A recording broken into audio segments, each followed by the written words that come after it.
نبی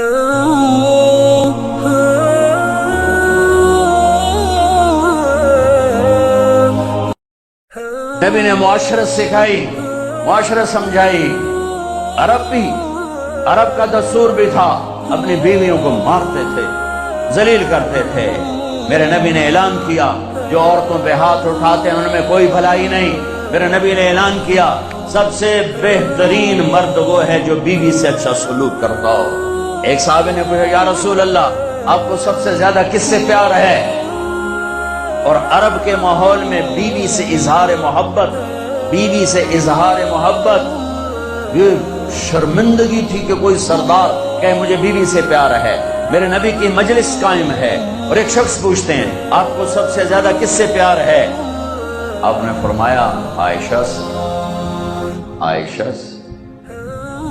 تم عرب کا معاشرہ اگر سمجھتے ہو تو پھر تم اس بات کی یوں سمجھو پٹھانوں میں کوئی کہے مجھے بیوی سے پیار ہے، وہ پٹھان تو مر گیا۔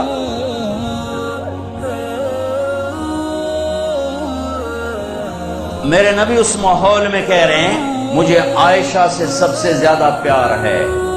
وہ تو ہل گئے سوال کرنے والے کہ اے کی بنی کی فرمایا؟ تو انہوں نے بات بدلی کہا یا رسول اللہ میرا مطلب ہے آپ کو مردوں میں سب سے زیادہ کس سے پیار ہے؟ آپ کو دین سکھا رہے ہیں، آپ کو کس سے پیار ہے؟ عائشہ سے۔ نام لیا عائشہ سے، وہ ہل گیا۔ یا رسول اللہ میرا مطلب ہے مردوں میں کس سے پیار ہے؟ تو آپ نے نبض پہ ہاتھ رکھا کہ انہوں میری گال ہضم نہیں ہوئی، ہل جل گیا بھئی ایک ہی بڑی ایڈے وڈے نبی رسول تے پہ آنجن میں نو بی بی نال پیار ہے۔ تو آپ نے کہنا تھا ابو بکر سے، مجھے ابو بکر سے پیار ہے۔ آپ نے کیا کہا یا رسول اللہ میرا مطلب ہے مردوں میں آپ کو کس سے زیادہ پیار ہے؟ تو آپ نے فرمایا عائشہ کے ابا سے۔ ابو بکر نہیں فرمایا عائشہ کے باپ سے پیار ہے۔ یہ آپ کو زندگی سمجھائی ہے اور یہ اتنے زیادہ محبت ہے بیگم حضرت عائشہ، انہی کے گھر میں انتقال ہوا، کیا ماں ہے، انہی کے سینے پر سر رکھا ہوا تھا۔ ہم عائشہ ایسے بیٹھی تھی اور جناب رسول اللہ یوں ٹیک لگے ہوئے تھے، دیم دراز تھے، سینے پر مات فی سحری و نحری، میری ٹھوڑی اور سینے کے درمیان میرے نبی نے اللہ سے ملاقات کی۔ یہ وہ خاتون ہیں، یہ واحد خاتون ہیں جن کے سینے پر کسی نبی نے جان دی، یہ واحد خاتون ہیں جن کا کمرہ کسی نبی کی آرام گاہ بنا، یہ واحد خاتون ہیں جن کی گود میں سر رکھا ہوتا تھا اور وحی آتی تھی۔ باقی بیویوں کی گود میں سر ہوتا تھا وحی نہیں آتی تھی، آپ کی گود میں سر رکھ کے لیٹے ہوتے تھے وحی اترتی تھی۔ یہ واحد خاتون ہیں جن کی پاک دامنی کو اللہ نے بیان کیا۔ حضرت یوسف علیہ السلام پہ تہمت لگی، ایک بچے نے گواہی دی۔ حضرت مریم پہ تہمت لگی، حضرت عیسیٰ نے گواہی دی۔ میری ماں عائشہ پہ تہمت لگی، میرے اللہ نے گواہی دی، میرا اللہ گواہ بن کے آیا۔ اور سورہ نور کی 14 آیات تہمت لگانے والوں پر جو اللہ کا غضب ہے، پورے قرآن میں ایسا غضب کفار مشرکین پر بھی نہیں ہے۔ اس تہمت لگانے میں عبداللہ بن ابی پیش تھا اور وہی نہیں اتر رہی اور آپ پریشان ہو گئے، لیکن عبداللہ بن ابی کو نہ تھپڑ مارا، نہ سوٹھی ماری، نہ مجلس سے اٹھایا اور نہ نام لے کر کہا کہ عبداللہ بن ابی نے میرے گھر کو پریشان کیا ہے۔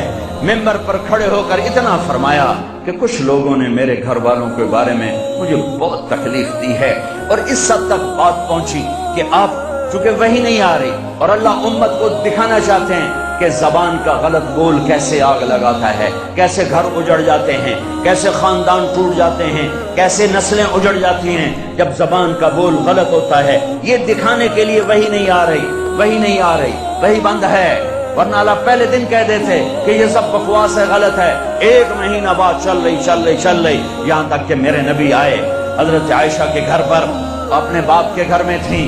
عائشہ اگر کوئی تجھ سے گناہ ہوا ہے تو تو توبہ کر لے، اللہ معاف کرنے والا ہے۔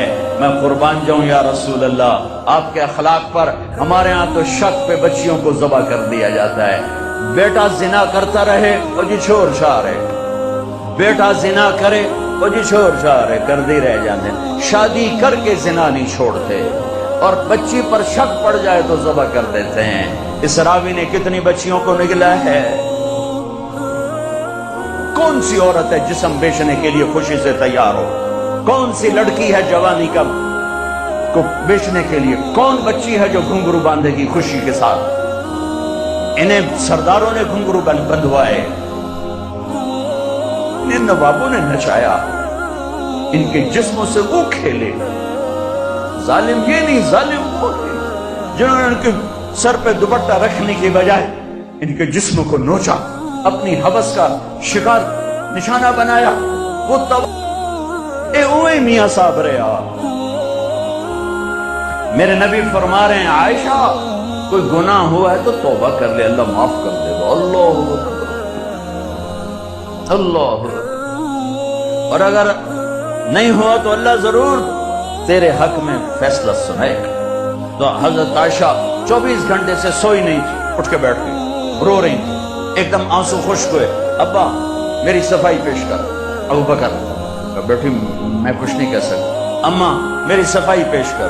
کہ بیٹی میں کچھ نہیں کہہ سکتی۔ تو فرمایا اگر میں جھوٹ بولوں تو آپ سب مجھے سچ مانو گے، اور اگر میں سچ بولوں تو کوئی مجھے سچا نہیں مانے گا۔ میں اپنے اوپر الزام کیسے دھر لوں؟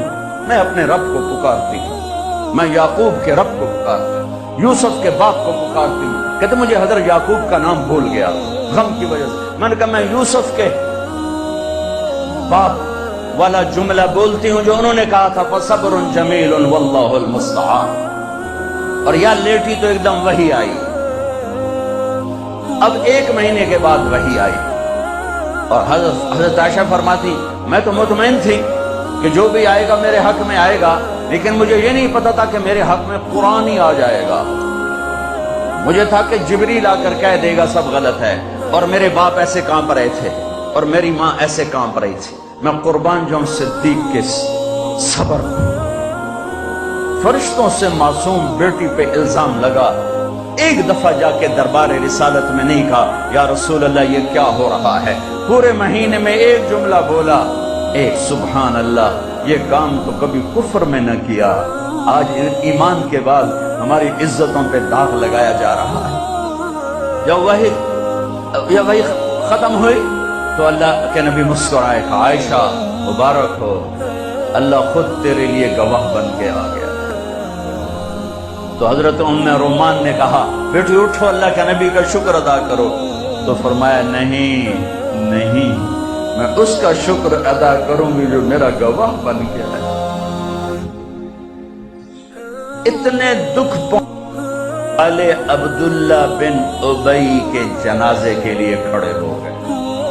کم وقت مر گیا، اس کے بیٹے پکے صحابی تھے، یا رسول اللہ میرے ابا کو کفن دیں گے، آپ اپنا کرتا دے دیں میں کفن اس کو پہناؤں۔ آپ نے کہا یہ لو۔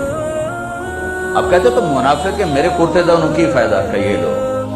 یا رسول اللہ جنازہ پڑھائیں گے؟ کہاں پڑھاؤں گا، آپ کو خبر ہے کہ یہ کافر ہے، میرے جنازہ پڑھانے سے کیا ہوگا؟ کہ نہیں پڑھاؤں گا۔ اپنا کرتا دیا، کفن پہنایا، اس کے جنازے پر کھڑے ہوئے تو سامنے عمر آ گئے، یا رسول اللہ آپ جانتے نہیں یہ کون ہے؟ مجھے بتاتے ہو کون؟